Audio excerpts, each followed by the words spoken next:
بھوکے۔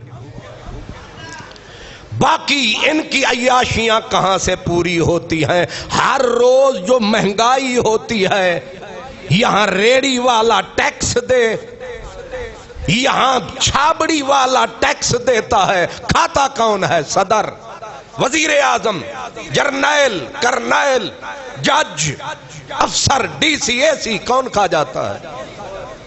سیاستدان، حکمران، ہماری دن رات کی کمائی کون کھا جاتا ہے؟ اور خدا واسطے سمجھو تو تسی آپ کی کمائی ہے، ایک بندہ بھی، اور بلوں کی بھرمار۔ میں نمونے کے طور پر یہ بل اپنے گھر کا لایا ہوں، یہ میرے گھر کا، میں نے پہلے وہ بل آ جاتا تھا، میں نے ایک دانا سے رابطہ کیا، اے بل جان نہیں چھڑ دے، انہیں کہا ایک اور میٹر لوا، ونڈے آ جائیں گا۔ میں شیر خان نو آکھیا، میں کہ چالے دے ہوتے او برے کر شرے کر لا، 15 دن ایک تے چلا، 15 دن دوجے تے چلا، میں نو انہاں دے عذاب تو بچا۔ انہیں اے بھی آکھیا فکر نہ کرو استاد جی، انہیں بڑا آگے پیچھے فرمایا۔ ہن بل جدوں تشریف لے آیا، او ایک ہی مسجد دے امام دا بل، او سننا لے او اے دا بھی کلپ بھیجوانا خدا دا واسطہ جے، اے مسجد امام دا بل 94,000 رعایتی بل۔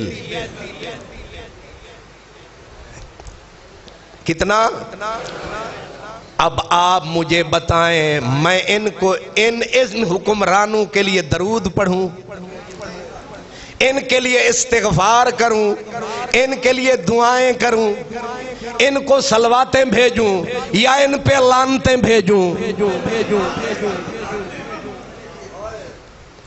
اوہ مسجد کے ہون تسی آکھو گے تو کس کھیت دی مولی ہیں، انہاں مسجد نو نہیں چھڑیا، نہیں سمجھ آئی؟ اے مسجد دے اتے پیٹ پیٹ مر گئے ہیں، اوہ نامرادو، اوہ انے حکمرانو، اوہ کانے حکمرانو، یہ تو بتاؤ اے مسجد میں ٹی وی کہاں لگا ہے؟ جب بیل آتا ہے حاجی صاحب سر پہ باہ رکھ لیتے ہیں 80,000 آ گیا، ہن اے پیٹ پیٹ کے پہ مردے ہیں۔ اوہ مسیتانو تے معاف کرو، اگر تسا مسجدانو اجاڑے آ خدا توانو اجاڑے۔ یہ کہتے ہیں عذاب آ رہا ہے، جا کے پوچھو او ہندوؤں کے ملک میں مسلمانوں کی عبادت گاہوں کے بلوں کے اوپر نرمی ہے۔